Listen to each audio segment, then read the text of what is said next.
Hello बच्चों, कैसे आप सब? उम्मीद है अच्छे होंगे। तो जैसा कि आपको पता है कि मॉडल सेट जो है जैक बोर्ड द्वारा जारी हो चुका है टर्म 2 के लिए। तो हम जो है मॉडल सेट 1 का सॉल्यूशन जो है मतलब बना चुके हैं और उस वीडियो को लोड कर दिए हैं। ठीक है, अगर आप लोग नहीं देखे हैं तो इस वीडियो के डिस्क्रिप्शन में लिंक दिया हुआ है, आप जाके उसको देख सकते हैं। और अगर वीडियो अच्छा लगे तो इस चैनल को सब्सक्राइब जरूर कीजिए बच्चों, अगर नए हैं तो, और वीडियो को शेयर कीजिए, लाइक कीजिए। ठीक है, तो चलिए आज के क्लास में हम लोग सीखेंगे मॉडल सेट का सॉल्यूशन। ठीक है, तो स्टार्ट करते हैं मॉडल सेट 2 का पहला क्वेश्चन। तो उसके पहले आप थोड़ा सा जानकारी ले लीजिए बच्चों कि आप जानते हैं जैसा कि ये टोटल जो है, टोटल नंबर ऑफ क्वेश्चन जो है वो होगा 19, है ना। सेक्शन ए में होगा 7 क्वेश्चन, सेक्शन बी में होगा 7 क्वेश्चन और सेक्शन सी में होगा 5 क्वेश्चन, है ना। टोटल 19 क्वेश्चन होगा।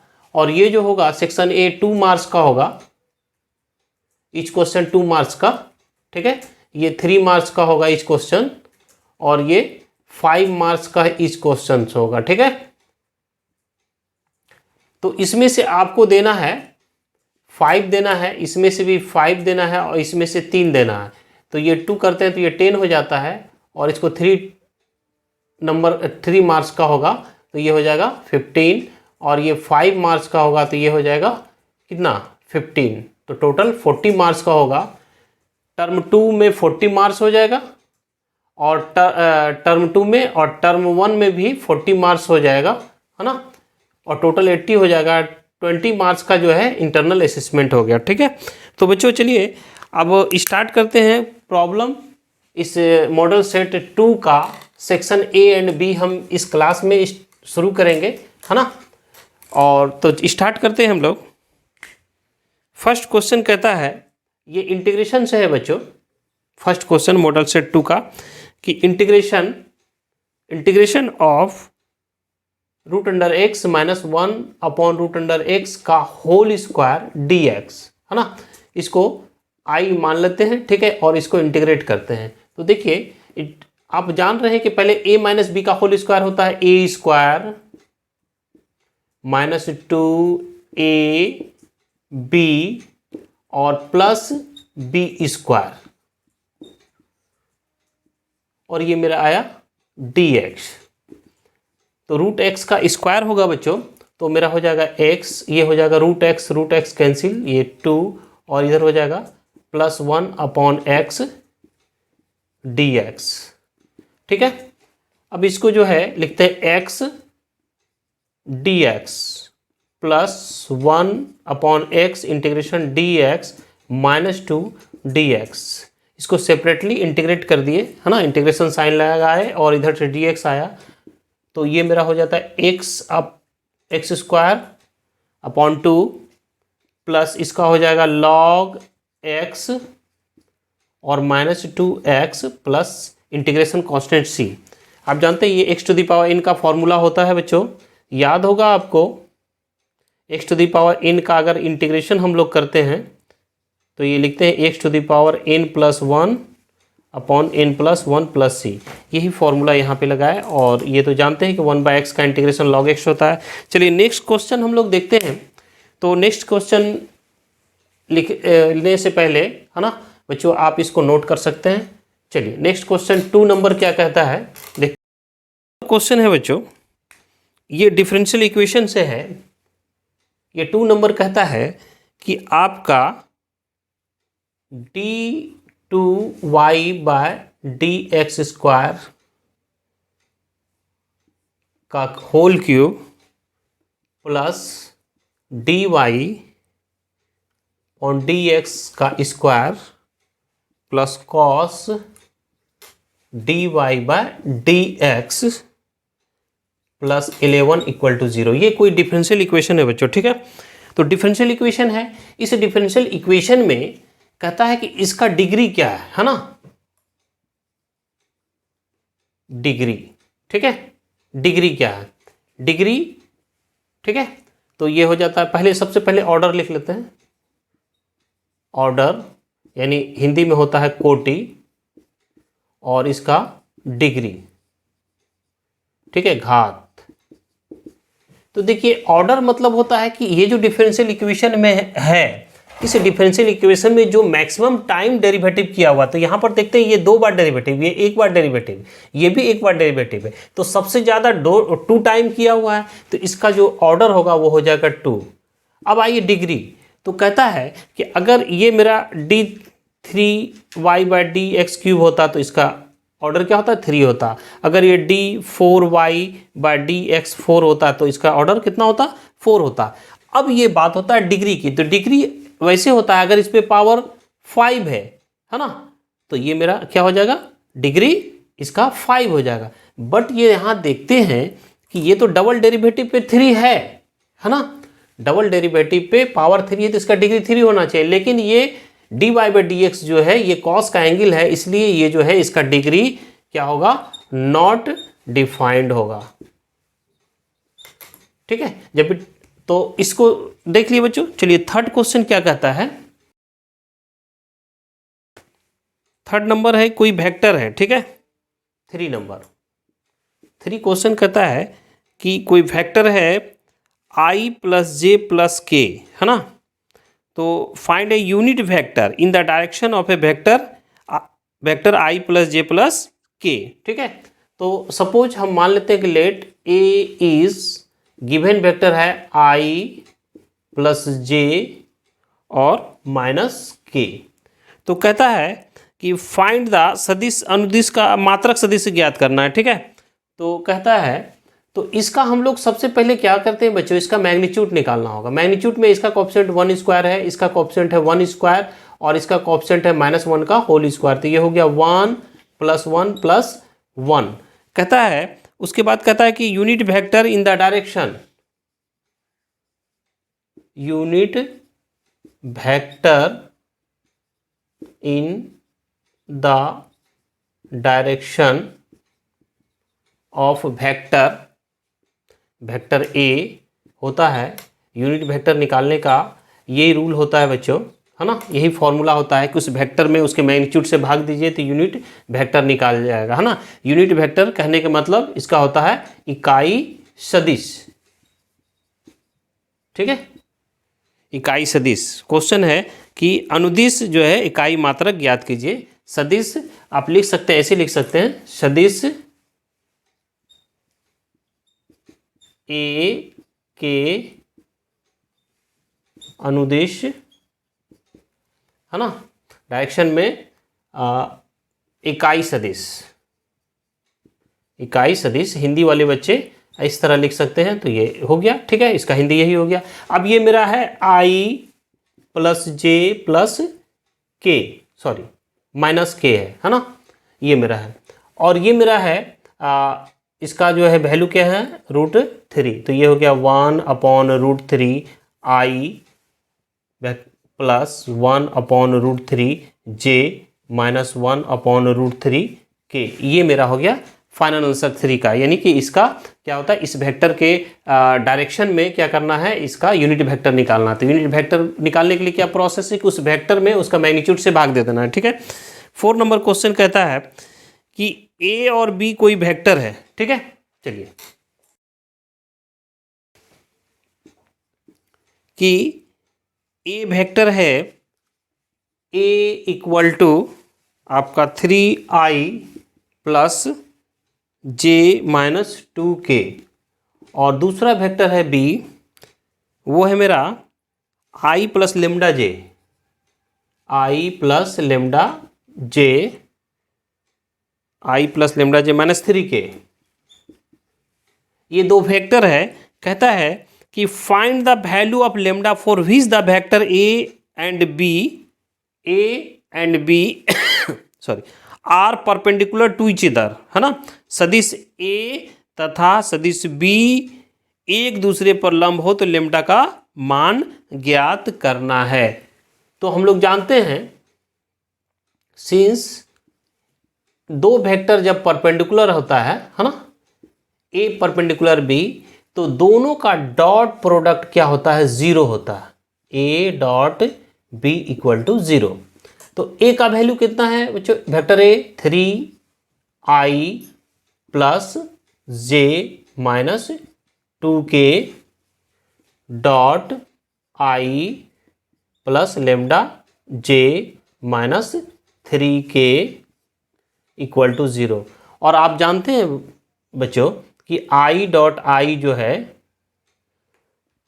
Equal to J dot J और k डॉट के ये 1 होता है, बाकी i डॉट जे मैंने किसी के साथ j डॉट के और k डॉट आई, यानी कि अगर कोई वेक्टर किसी दूसरे का डॉट प्रोडक्ट है ना, तो वो क्या होता है 0 होता है। तो यहाँ पे देखिए इसका कोएफिशिएंट कितना है 3 है, इसका कोएफिशिएंट कितना है 1 है, तो चूंकि i डॉट आई ही 1 होगा बाकी सब 0 हो जाएगा। ये प्लस है, इसका कोएफिशिएंट है 1, इसका कोएफिशिएंट है लेमडा, ठीक है लेमडा, और इसका कोएफिशिएंट है प्लस -2 और इसका है -3 इक्वल टू 0।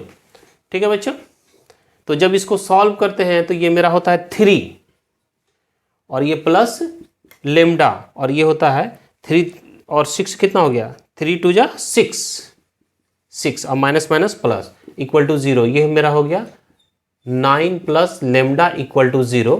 तो लेमडा का वैल्यू हो गया -2। ठीक है बच्चों, तो चलिए 4 क्वेश्चन हो गया, आप इसको नोट करते जाइए। चलिए 5 क्वेश्चन देखते हैं हम लोग, इसको रब कर देते हैं। ठीक है, तो 5 में कहता है कि if a line makes equal angle with the X axis Y axis Z axis find the direction cosine. यदि एक रेखा एक्स वाई जेड अक्ष के साथ समान कोण बनाती है तो इसकी दिक् कोज्या ज्ञात कीजिए। ठीक है, तो 5 नंबर लिखते हैं। सबसे पहले इसको समझना है कि कोई 3 एक्सिस है एक्स वाई और जेड, ठीक है, और कोई लाइन है।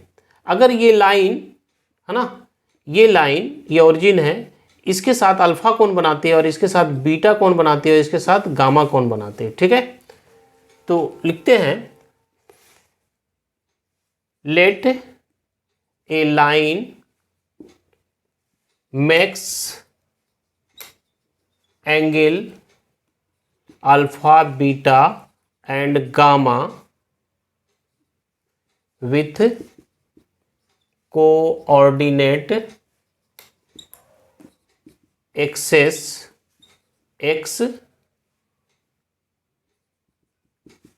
Y axes and Z axes respectively, है ना।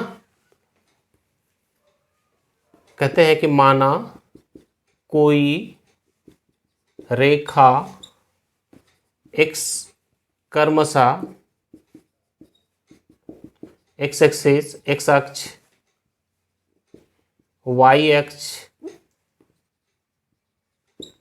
तथा जेड अक्ष के साथ अल्फा बीटा तथा गामा कोण बनाती है। ठीक है, हिंदी में लिखते जा रहे हैं बच्चों, दोनों बच्चों को फ़ायदा हो, इंग्लिश मीडियम और हिंदी मीडियम दोनों को। तो ये कहता है कि जब एक्स एक्सिस आता है तो इसका डायरेक्शन कोसाइन क्या होता है, तो इसलिए direction cosines of the line ये होता है मेरा, या कह सकते हैं रेखा का दिक् कोज्या, हिंदी है ना, दिक् कोज्या ये होता है L equal to cos alpha M equal to cos beta और N equal to cos gamma. ठीक है, उसके बाद ये फिर कहता है कि जब ये कर लिए, चूंकि सिंस, अब ये देखिए ये तो समझ गए इसको, since line makes equal angle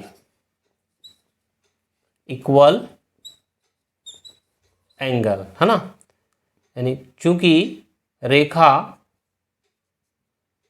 equal angle of the access,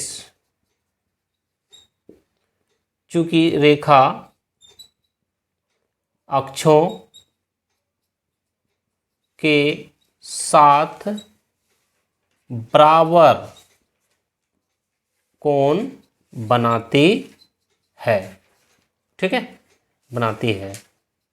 तो ये जो बराबर कोण बनाएगी, तो यहाँ पर देखिए बच्चों, फिर आते हैं यहाँ पे, तो जब बराबर कोण बनाएगी तो ये मेरा होता है alpha equal to beta plus gamma, यानी कि एल बराबर एम प्लस एन, ये हो जाएगा कॉस अल्फा, चूँकि सब बीटा है, ये सब एक ही वैल्यू है।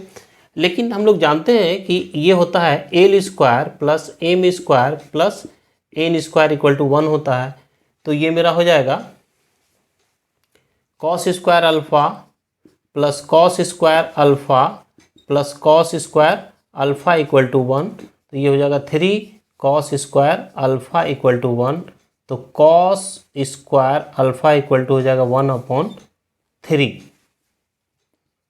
और कॉस अल्फा इक्वल टू हो जाएगा प्लस माइनस 1/√3, ठीक है। तो ये जो लाइन होगा बच्चों, ठीक है, ये लाइन होगा, आप कर सकते हैं ये वाला लाइन मैक्स इक्वल एंगल, यहाँ से आप बना सकते हैं, चूंकि ये तो समझाना था इसलिए हम लिख दिए, ठीक है। आप लिख सकते हैं कि लाइन जो है एक्स एक्सिस के बराबर कोण बनाती है, इसलिए ये सारा अल्फा हो जाएगा, अल्फा अल्फा, या कोई बचा थीटा थीटा भी ले सकते हैं। तो अल्फा बीटा, ये सॉरी, अल्फा और बीटा जो है क्या है, गामा, तीनों बराबर है। तो ये सब का मान अल्फा ले लेते हैं, या बीटा ही ले सकते हैं, या गामा ही ले सकते हैं। तो एल एम एन तीनों बराबर हो गया, तो ये फॉर्मूला होता है L square plus M square plus N square equal to 1, और इस फॉर्मूला से कॉस अल्फा निकाल लिए। यानी कि ये कहता है, प्रॉब्लम के अनुसार लिखते हैं, तो कहता है कि a line makes equal angle with the X axis Y, find the direction cosines, है ना। तो डायरेक्शन कोसाइंस कितना हो जाएगा, डायरेक्शन कोसाइंस आर, ये हो जाएगा प्लस माइनस 1/√3 प्लस माइनस 1/√3 और प्लस माइनस 1/√3, ठीक है, ये इतना हो जाएगा, ठीक है। अब आइए फिर हो गया बच्चों, तो आप जो है इसको नोट कर सकते हैं। चलिए नेक्स्ट क्वेश्चन हम लोग देखते हैं, देख लिए, है ना, बहुत इजी था कि ये अल्फा बीटा गामा कौन बनाती, तो डायरेक्शन कोसाइन होता है cos alpha cos beta cos gamma, but चूंकि इक्वल एंगल है तो ये कॉस अल्फा कॉस बीटा तीनों इक्वल हो जाएगा, और इस फॉर्मूला से हम लोग क्या निकाल लिए, कॉस अल्फा निकाल लिए, तो तीनों को हो गया। चलिए 6 नंबर क्वेश्चन क्या कहता है। अब 6 नंबर आते हैं बच्चों, 6 भी इसी तरह का प्रॉब्लम है ना।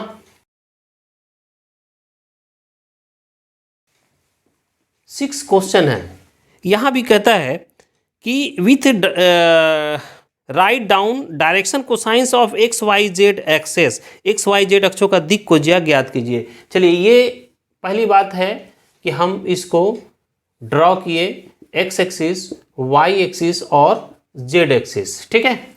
तो बच्चों ये देखिए कि कहता है कि अगर कोई, अभी जस्ट यही फॉर्मूला है, एक लाइन है, अगर ये लाइन अल्फा बीटा गामा कौन एंगल बनाती है, तो ये मेरा क्या होता है, इसका डायरेक्शन कोसाइंस ऑफ लाइन क्या होता है, डायरेक्शन कोसाइंस ऑफ लाइन क्या होता है, लाइन, इस किसी भी लाइंस का जब अल्फा बीटा गामा कौन बनाती है, तो ये हमारा होता है L equal to cos alpha, M equal to cos beta और N equal to cos gamma.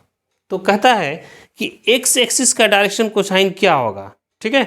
तो देखिए अगर हम लोग लिखते हैं direction cosines of X axis, ठीक है, एक्स एक्सिस,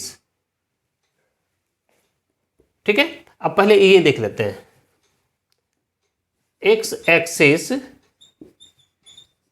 मैक्स एंगल, है ना। देखिए 0 डिग्री, 0 डिग्री, चूंकि 0 डिग्री इसलिए होगा कि एक्स एक्सिस के साथ वो जो भी डिग्री बनाएगा 0 बनाएगा, बट ये वाई एक्सिस और जेड एक्सिस पे क्या है, परपेंडिकुलर है, तो ये हो गया विथ एक्स एक्सिस।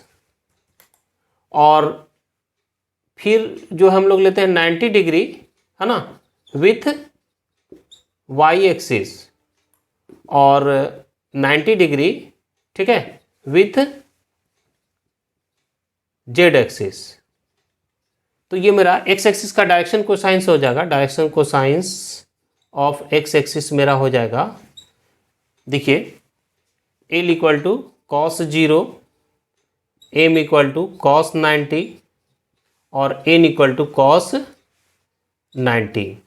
तो आप जानते हैं कि एल इक्वल टू हो जाएगा 1, कॉस 0 1 होता है, एम इक्वल टू हो जाएगा 0 और एन इक्वल टू 0। तो डायरेक्शन कोसाइंस कितना हो गया, डायरेक्शन कोसाइंस हो गया ऑफ एक्स एक्सिस हो जाएगा 1 0 0, ठीक है। उसके बाद डायरेक्शन कोसाइंस उसी तरह वाई एक्सिस का निकालना होगा, direction cosines of Y axis, Y axis का डायरेक्शन कोसाइन निकालना होता है तो एल इक्वल टू क्या होता है, वाई एक्सिस इस जो लाइन पे बनाएगा तो 0 डिग्री बनाएगा, तो मेरा ये हो जाएगा अल्फा इक्वल टू हो जाएगा cos 90 degree, M equal to हो जाता है कॉस 0 डिग्री और एन इक्वल टू मेरा हो जाएगा कॉस 90 डिग्री। तो direction cosines of Y axis ये मेरा हो जाएगा कितना, देखिए 90 डिग्री हो गया 1 हो गया, सॉरी हाँ कॉस 90 0, कॉस 0 1 और ये 0, ये मेरा हो गया वाई एक्सिस का। उसी तरह जेड एक्सिस का निकालिए, direction cosines of Z axis, तो एल इक्वल टू मेरा कितना हो जाएगा बच्चों, जेड एक्सिस जो है एक एक्स एक्सिस पर क्या है परपेंडिकुलर है, तो ये हो जाएगा cos 90 degree, M equal to Y axis पे भी जेड क्या है परपेंडिकुलर है तो कॉस 90 हो जाएगा, है ना, और एन इक्वल टू क्या हो जाएगा, जेड एक्सिस 0 डिग्री कौन बनाता है कॉस 0, तो ये मेरा हो जाएगा एल इक्वल टू 1 और M equal to 0, sorry 90 degree 0 होगा और एन इक्वल टू 1। तो ये देखिए डायरेक्शन एक्स एक्सिस का डायरेक्शन रेशियो यही कहता है कि आपका एक्स एक्सिस वाई एक्सिस और जेड एक्सिस का दिक् कोजिया निकालिए, है ना। डायरेक्शन कोसाइंस जो है वो कहते हैं, इसमें कहते हैं एक्स एक्सिस जो कोण बनाता है ना, एक्स एक्सिस के साथ 0 डिग्री, एक में डिटेल लिख दिए बच्चों और सबका मतलब शॉर्ट में हम लोग कर लिए हैं, ठीक है, चूँकि 2 मार्क्स का क्वेश्चन है तो ये समझ गए। आप इजी वे में जान सकते हैं कि जब कोई line X axis Y axis Z axis के साथ अल्फा बीटा कोण बनाती है तो डायरेक्शन कोसाइंस होता है cos alpha cos beta cos gamma. लेकिन अगर एक्स एक्सिस के साथ कितना डिग्री कोण बनाएगा 0 डिग्री, वाई एक्सिस पे क्या है ये लंब 90 डिग्री है और जेड एक्सिस पर भी परपेंडिकुलर, इसलिए दोनों 90 डिग्री हो जाएगा। वाई एक्सिस की बात होगा तो वाई एक्सिस खुद पे 0 बनाएगा और ये दोनों कोऑर्डिनेट पे 90 डिग्री हो जाएगा। जेड एक्सिस है ये अपने पर 0 बनाएगा और इस दोनों पे 90 होगा। तो इस तरह डायरेक्शन कोसाइंस हम लोग निकाल सकते हैं। चलिए 7 नंबर क्वेश्चन क्या कहता है बच्चों,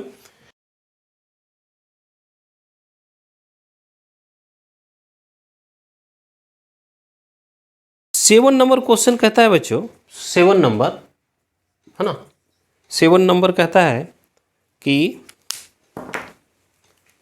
पेन चेंज कर लेते हैं बच्चों, कि ये कहता है evaluate P A intersection B, ये फाइंड करना है, ठीक है।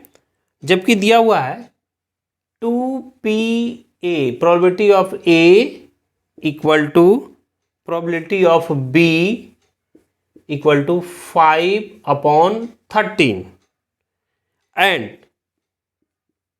PA/B कंडीशनल प्रोबेबिलिटी है, ये भी दिया हुआ है 2/5, है ना। तो कहता है कि ये दिया हुआ है probability of A intersection B ज्ञात करना है, ठीक है।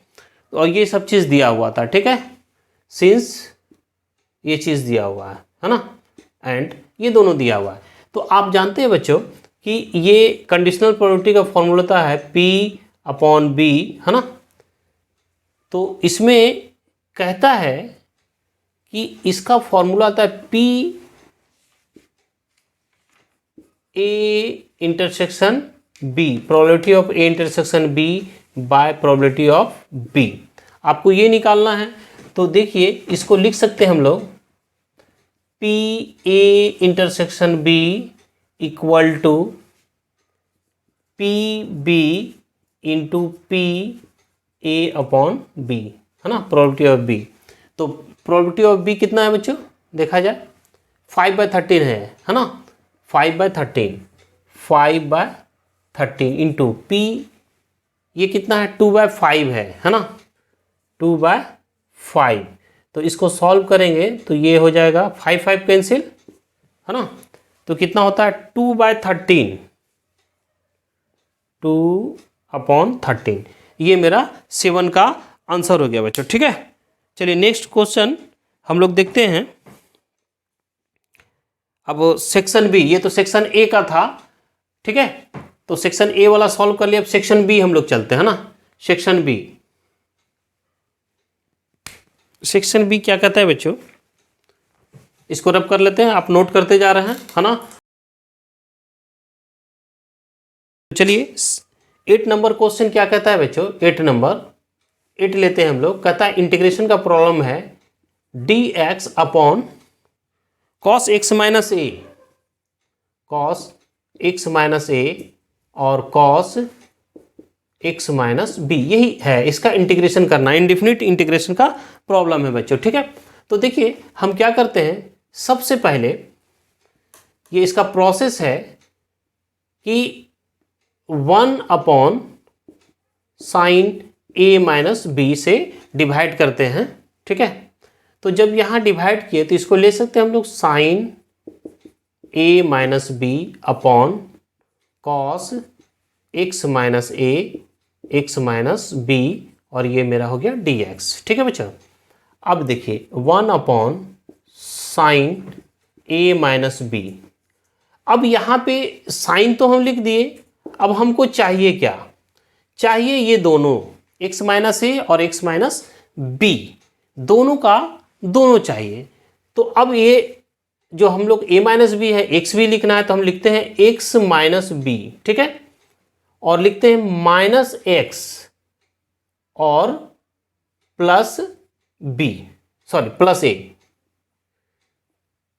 नहीं सॉरी x माइनस ए है ना, तो अगर माइनस करना है तो माइनस कॉमन लेते तो ये हो जाएगा, सॉरी a माइनस बी चाहिए ना, a प्लस में चाहिए। ठीक है, प्लस a, यहाँ देखिए a प्लस में है b माइनस में है और x x कैंसिल हो जाएगा, तो ये मेरा आ जाएगा। ठीक है, चलिए ये लिखते हैं cos x माइनस a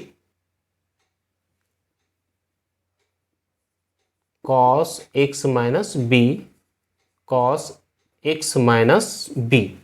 ठीक है बच्चों, अब ये देखिए लिखते हैं साइन a माइनस बी, ये चलता रहेगा। अब ये लिख सकते हैं sine x minus B minus X minus A, minus यहाँ से कॉमन लेंगे तो माइनस माइनस प्लस हो जाएगा, ये हो गया अपॉन कॉस x माइनस ए कॉस x माइनस बी। ठीक है, और ये dx।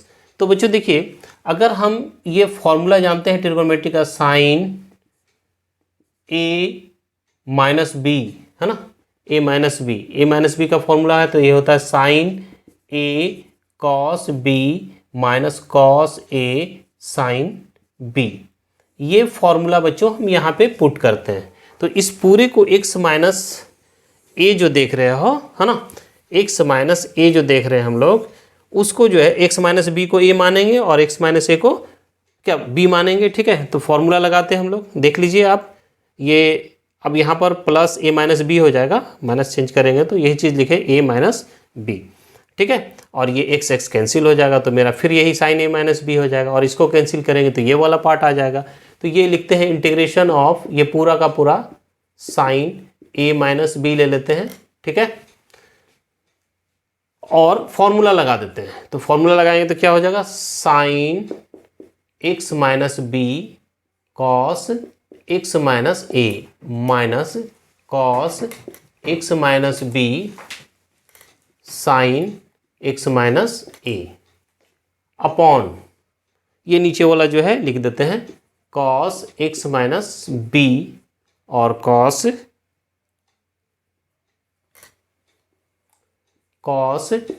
x माइनस ए कॉस x माइनस बी, और ये तो dx है ही। ठीक है, तो बच्चों फिर देखिए लिखते हैं इसको 1 upon sine a minus B और इंटीग्रेशन करते हैं, और ये ब्रैकेट में लिखते हैं, क्या करते हैं देखिए आप इसको इसमें डिवाइड कर दीजिए, sine x minus B cos x minus ए अपॉन कॉस एक्स माइनस ए cos x minus B minus sine, चूँकि प्लेस नहीं है ना, इसको नीचे करके लिखते हैं cos x minus B sine x minus ए अपॉन कॉस एक्स माइनस ए और कॉस एक्स माइनस बी, ये ब्रैकेट और इधर dx। ठीक है बच्चों, अब देखिए ये मेरा हो जाता है 1 अपॉन साइन ए माइनस बी, है ना, इंटीग्रेशन साइन, और ये मेरा देखिए cos x minus A cancel हो रहा है, बच रहा है कितना, sine x minus B upon cos x minus B minus, यहाँ पर देखिए तो cos x minus B cancel हो रहा है, तो ये मेरा होता है साइन एक्स माइनस ए अपॉन कॉस एक्स माइनस ए, और ये मेरा हो गया dx। ठीक है बच्चों, अब देखिए 1 अपॉन साइन, तो बच्चों देखिए ये मेरा होता है साइन ए माइनस बी, और इंटीग्रेट करते हैं साइन बाय कॉस, है ना, तो इसको लिख सकते हैं 10x माइनस बी। ठीक है, तो लिख सकते हैं 10x माइनस बी dx, ये तो मेरा पूरा का पूरे के लिए है sine A minus B, minus integration of 10x minus A dx। ठीक है, तो बच्चों देखिए आप साइन बाय कॉस 10 होता है, साइन बाय कॉस 10 होता है, और 10x का डेरिवेटिव होता है इंटीग्रेशन होता है, 10x का इंटीग्रेशन होता है एक लॉग सेक एक्स और एक होता है माइनस लॉग कॉस एक्स। ठीक है, क्योंकि इसको अगर सब्स्टिट्यूट करते, सब्स्टिट्यूशन मेथड से बनाते, कॉस एक्स का माइनस साइन हो जाता है। ठीक है, तो चलिए इसको रब करते हैं, रब करने से पहले आप नोट कर लीजिए बच्चों। ठीक है, तो इसको रब करते हैं यहाँ से,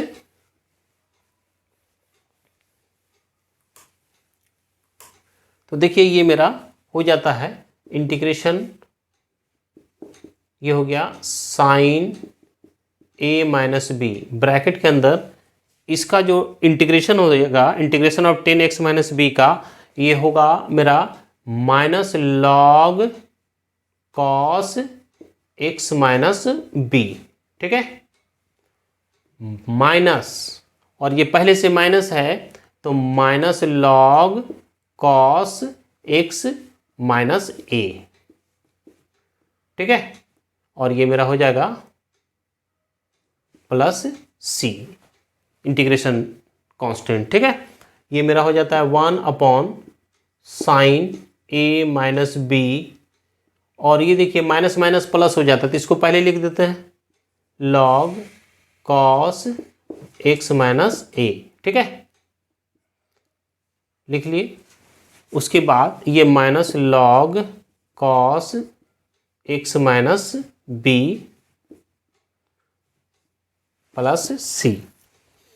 ठीक है बच्चों, तो ये मेरा हो जाता है 1 अपॉन साइन ए माइनस बी, ये होता है लॉग, देखिए log m minus log n, तो ये होता है log cos x minus a by cos x minus b plus c. ये मेरा एनसीईआरटी का ही प्रॉब्लम है बच्चों, है ना, तो ये 8 नंबर हो गया, यही मेरा आंसर हो गया बच्चों। तो ये अब आप रब करने से पहले बच्चों इसको नोट कर लीजिए। ठीक है, देख लीजिए यहाँ से हम लोग फिर वहाँ गए, और 10x का इंटीग्रेशन आप जानते हैं।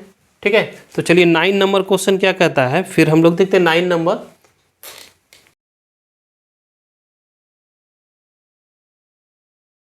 9 नंबर क्वेश्चन कहता है कि integration of E X minus 3, और ये मेरा होता है x minus 1 whole cube dx। ठीक है बच्चों, तो इसको लिखते हैं हम लोग x माइनस 1 और माइनस 2 तो लिख ही सकते हैं। ठीक है, ये हो गया dx upon x minus one cube और ई एक्स डी एक्स लिख लेते हैं। ठीक है बच्चों, तो अब देखिए हम इसको ऐसा लिख सकते हैं x minus one minus two E x D x upon x minus one to the power cube. क्या हम इसको ऐसा लिखते हैं, इससे इसको डिवाइड कर सकते हैं, x minus one upon x minus one whole cube minus two upon x minus one whole cube e x D x. ठीक है, ये मेरा इंटीग्रेशन साइन है ही। ठीक है बच्चों, तो देखिए लिखते हैं इंटीग्रेशन ऑफ इंटीग्रेशन। देखिए ये कटने के बाद कैंसिल होता है, तो ये कितना होता है, one upon x minus one का होल स्क्वायर, ये हो गया minus two upon x minus one का cube e x D x. ठीक है बच्चों, तो जैसा कि आप जानते हैं, तो सबसे पहले ये चेक करते हैं कि एफ एक्स लेते हैं। एफ एक्स इक्वल टू क्या, one upon x minus one का ट्यूब, है ना, होल स्क्वायर। तो इसका जब एक्स के रिस्पेक्ट में डेरिवेटिव करते हैं तो क्या होता है, वन बाय एक्स का derivative minus one by X square होता है, तो वन बाय एक्स का होल स्क्वायर का क्या हो जाएगा, minus two upon x minus one to the power cube. और एक फॉर्मूला होता है बच्चों, since integration of F X plus F dash X E x D X equal to जो होता है वो होता है एफ एक्स ई एक्स प्लस सी। ये मेरा यानी कि जो इंटीग्रेशन होता है ये फॉर्मूला होता है। इस फॉर्मूला को यहाँ पे हम लोग लगाते हैं तो ये मेरा हो जाता है, आंसर जो हो जाएगा वो होगा, देखिए इसको डेरिवेटिव करने से ये आता है। ठीक है, तो यहाँ पर क्या लिखे, एफ एक्स का एफ डैश, तो एफ एक्स ई एक्स, तो एफ एक्स हो गया one upon x minus one का होल स्क्वायर और ई एक्स प्लस सी, यानी ये हो गया e x upon x minus one का होल स्क्वायर। ये मेरा 9 नंबर का आंसर हो गया बच्चों। ठीक है, तो आप नोट करते जाइए। चलिए 10 नंबर क्वेश्चन देखते हैं हम लोग।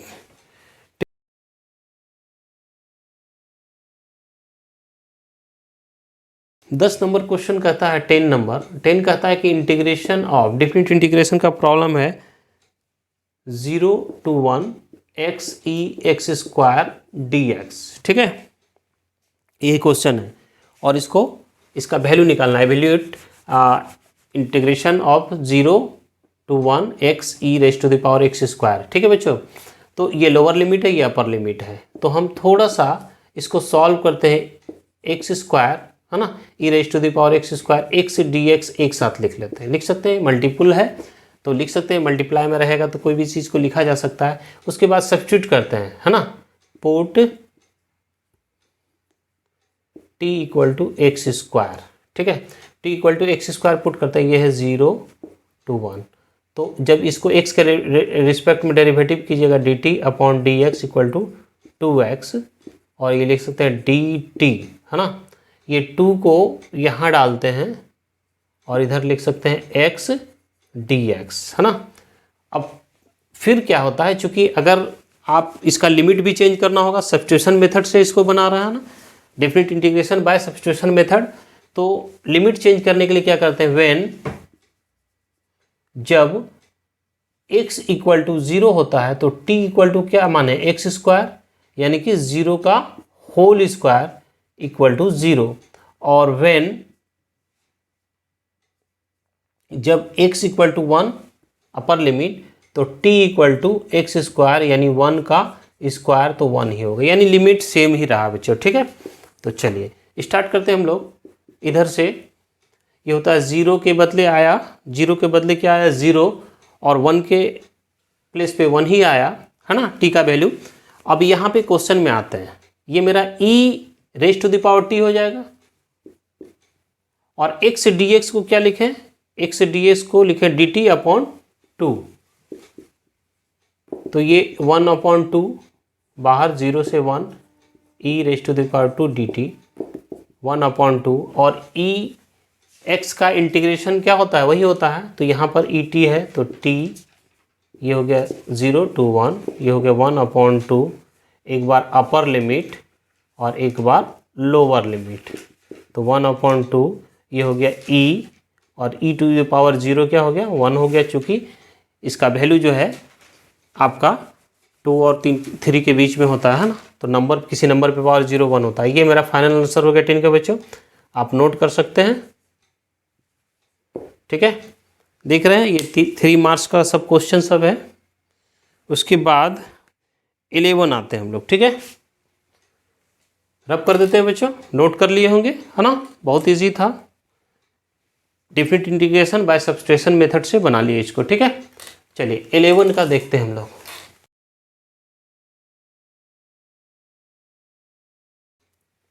इलेवन नंबर क्वेश्चन है, कहता है इंटीग्रेशन, ठीक है, इंटीग्रेशन 0 to π/2, ये मेरा है साइन x होल पावर है ना 2022, और ये मेरा है फिर साइन है ना, sine x plus cos x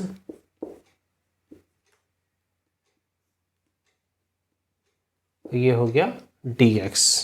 problem यही है ना, एवल्यूट द डिफरेंट इंटीग्रेशन ये है, यानी इसका मान ज्ञात करना है।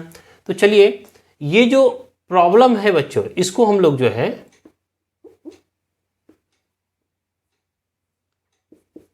कॉस, ये जो प्रॉब्लम है इसको इक्वेशन फर्स्ट मान लेते हैं। ठीक है, अब इक्वेशन फर्स्ट मानने के बाद एक फॉर्मूला होता है, आप जानते हैं डिफरेंट इंटीग्रेशन का प्रॉपर्टीज की, कोई function 0 to a lower limit 0 upper limit a F x D x होता है, तो इसको हम लोग लिख सकते हैं 0 to a, ये लिमिट सेम रहता है ना, और इसको लिखते हैं F A minus x D x. इस प्रॉपर्टीज़ का, डिफरेंट इंटीग्रेशन का जो प्रॉपर्टीज़ है यहाँ पे यूज़ करते हैं, तो ये लिख सकते हैं इंटीग्रेशन ऑफ 0 to π/2, चूँकि देखिए लिमिट सेम ही है, और इसको लिख सकते हैं साइन x के प्लेस पे π/2 माइनस एक्स, और ये हो गया मेरा, और ये मेरा फिर लिखेंगे इसी तरह sine π/2 minus x 22 plus cos π/2 minus x, और ये मेरा dx। ठीक है, तो बच्चों ये जानते हैं आप कि साइन 90 माइनस थीटा क्या होता है, कॉस थीटा होता है। चलिए इंटीग्रेशन ऑफ लिखेंगे 0 π/2, और इसको लिखेंगे कॉस x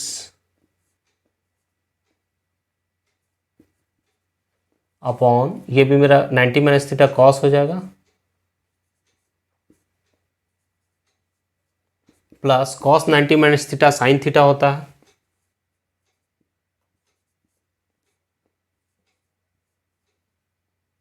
और ये dx हो गया। इसको इक्वेशन आप 2 मान लीजिए, है ना।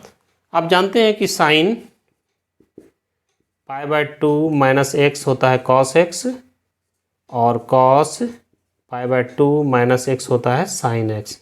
यही फॉर्मूला यहाँ पे लगाए है ना, तो ये पावर से कोई फर्क नहीं पड़ता है इसमें,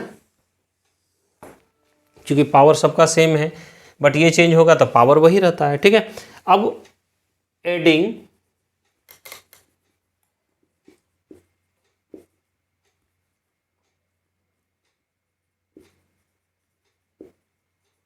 वन एंड टू, इक्वेशन 1 और 2 को ऐड कर देते हैं। ठीक है, तो लेफ्ट साइड में ये मेरा हो गया i, और ये i प्लस i। ठीक है बच्चों, इधर हो गया, देखिए ये 0 से π/2, और लिखेंगे sine x to the power dx upon sine x to the power 22 plus cos x to the power 22 plus, फिर इसको भी इसी तरह लिख रहे हैं, प्लेस नहीं है बच्चों यहाँ पे, है ना, तो नीचे लिखते हैं प्लस, ये हो जाएगा इंटीग्रेशन 0 से π/2, और ये मेरा हो गया cos x 22 upon sine x 22 plus cos x 22, ठीक है, और ये मेरा dx हो गया। तो देखिए ये तो मेरा हो गया, फिर इसके बाद ये हो गया 2i, और ये 0 to π/2 कॉमन है ना,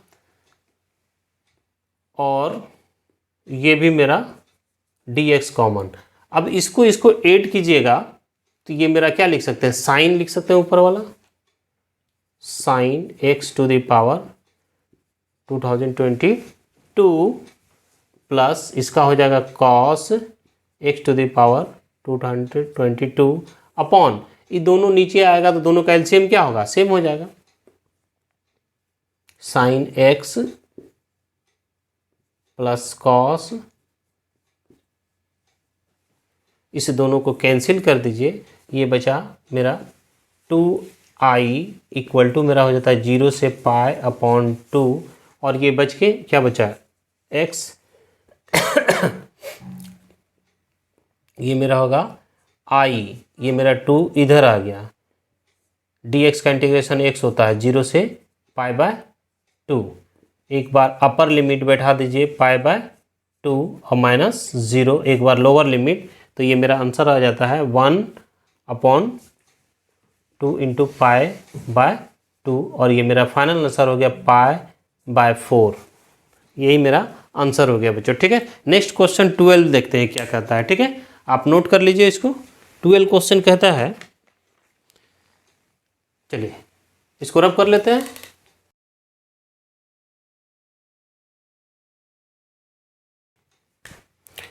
ट्वेल्व नंबर क्वेश्चन कहता है कि 12 नंबर, ठीक है, 12 कहता है कि गिवन पॉइंट्स,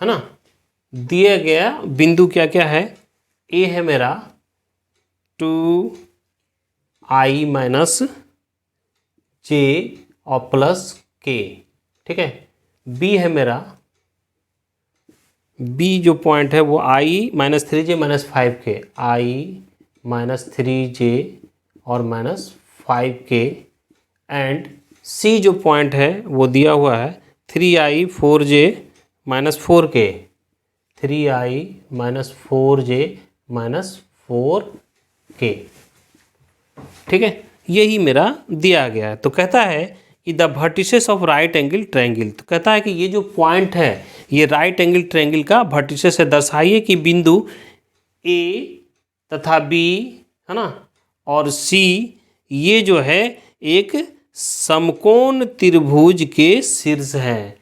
क्या, इसको दिखाने के लिए क्या करना होगा कि ये तीनों जो है ये समकोण त्रिभुज का क्या है, शीर्ष है। तो चलिए लेते हैं हम लोग, तो पहले लिखते हैं position vector of a 2i minus j plus k equal to लिखते हैं OA, ठीक है, चूंकि ओरिजिन चाहिए पोजीशन वेक्टर के लिए, है ना, तो OA इक्वल टू क्या होता है, OA इक्वल टू मेरा हो जाएगा 2i माइनस j और प्लस k, फिर position vector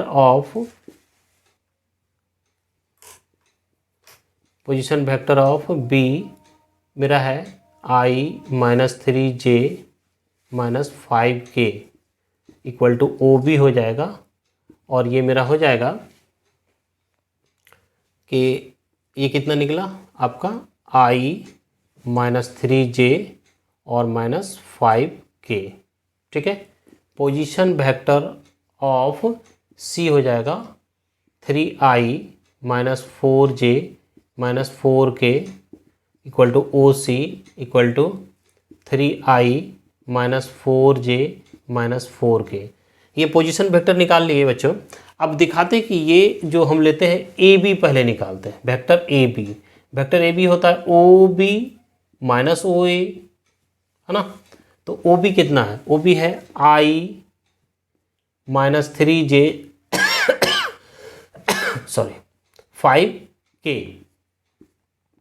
minus 2i minus j plus k, ठीक है। इसको सॉल्व करेंगे तो i माइनस 2 हो जाता है। देखिए i थोड़ा सा डिटेल ही कर लेते हैं बच्चों, समझ में आए। आप एग्ज़ाम में सॉर्ट कर सकते हैं।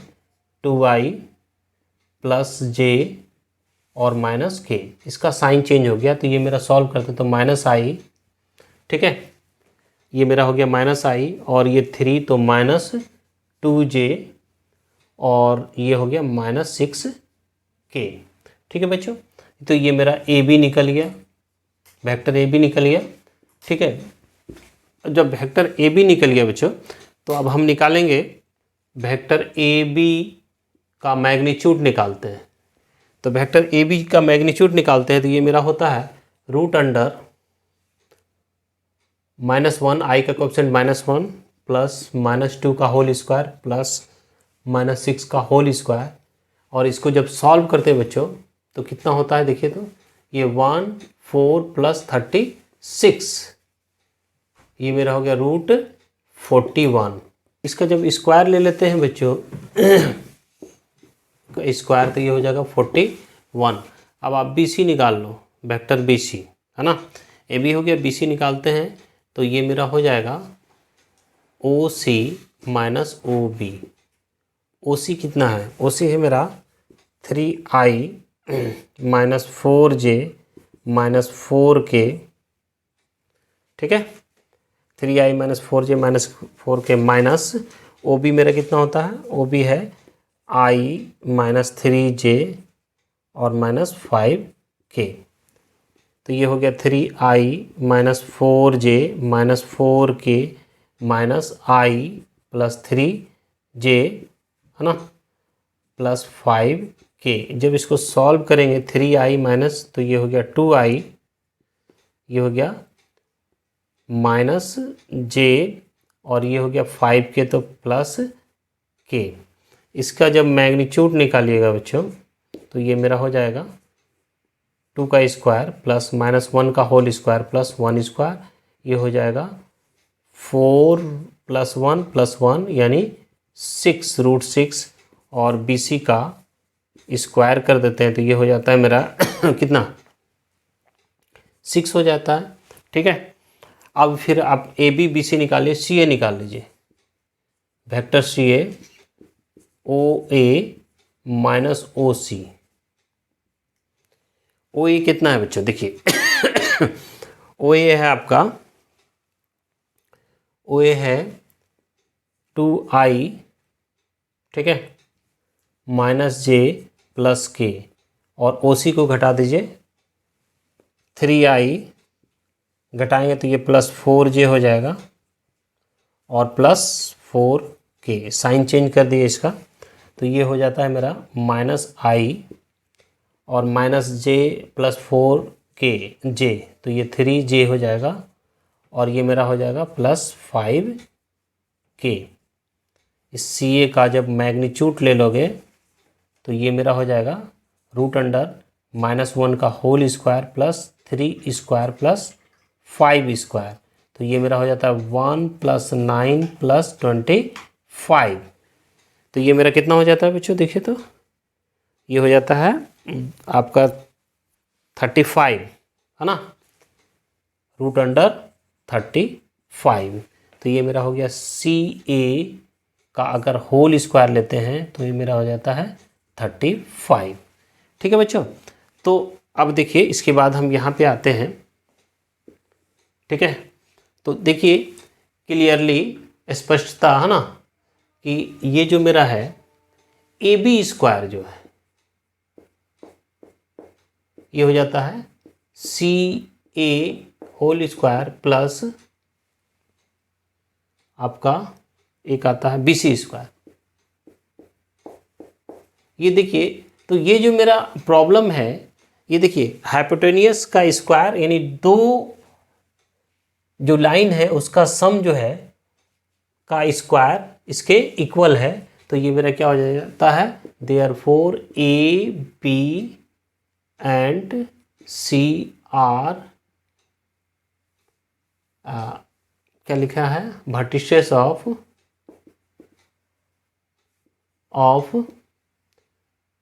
Right angle triangle.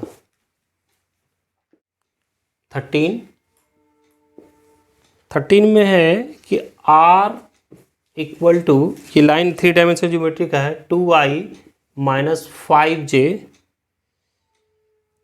Plus K plus lambda, और ये मेरा हो जाता है प्लस लेमडा, ये है 3i plus 2j plus 6k, 3i plus 2j plus 6k।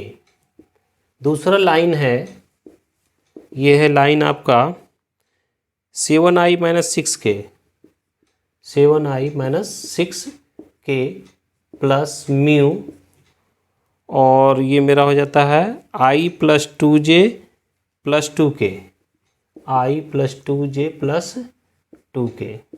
ठीक है, i plus 2j plus 2k। तो कहता है कि निम्नलिखित रेखा युग्म के बीच का कोण निकालिए। कहता है कि angle between the following pair of lines. ठीक है, तो बच्चों अगर ये मेरा प्रॉब्लम है r equal to a1 plus lambda b1 और r equal to a2 plus lambda b2, और इस दोनों लाइन के बीच अगर थीटा एंगल है तो कॉस थीटा इक्वल टू होता है b1 dot b2 upon mode b2 का मैग्नीट्यूड। ठीक है, ये फॉर्मूला होता है, इसी फॉर्मूला को हम लोग यहाँ पे फॉलो करते हैं। ठीक है, तो देखिए ये मेरा जो हो जाता है, यहाँ पे b1 की ज़रूरत है, a1 तो चाहिए ही नहीं, तो b1 जो होता है ये मेरा हो जाता है 3i plus 2j plus 6k, और b2 हो जाता है मेरा i plus 2j plus 2k। ठीक है, निकाल लिए। अब हमको निकालना है b1 डॉट b2।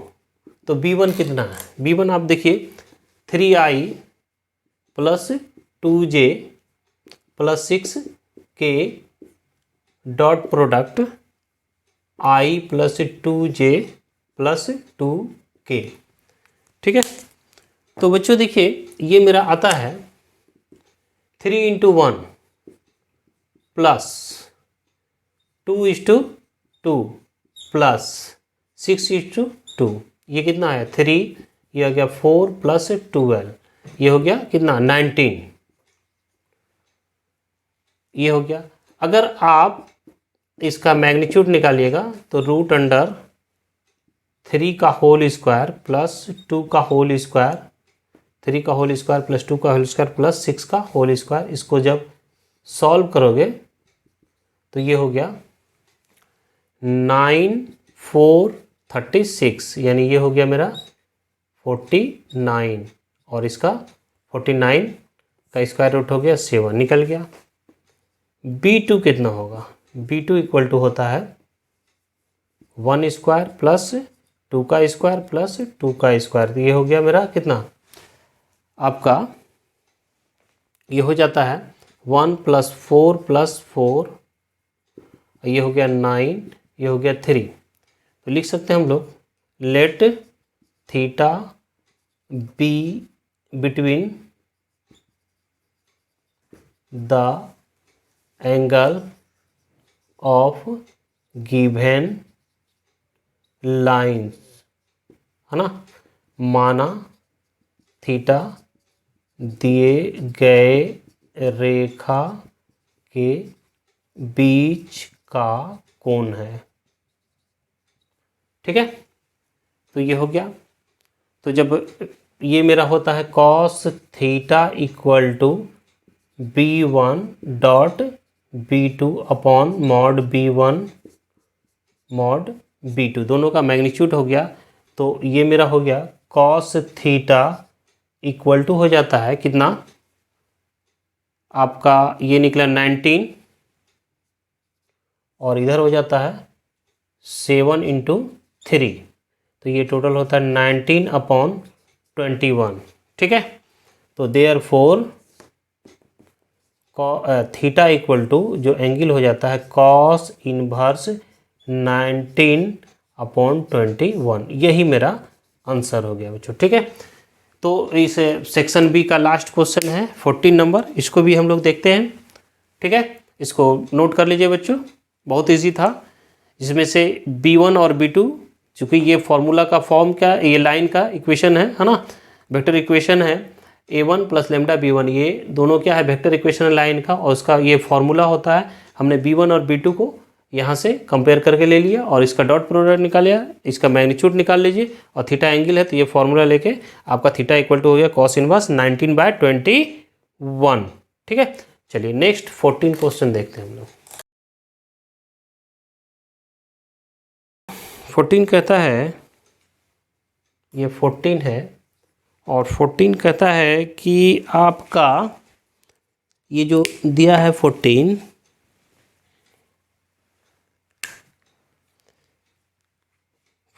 दिया हुआ है, क्या देता है, PE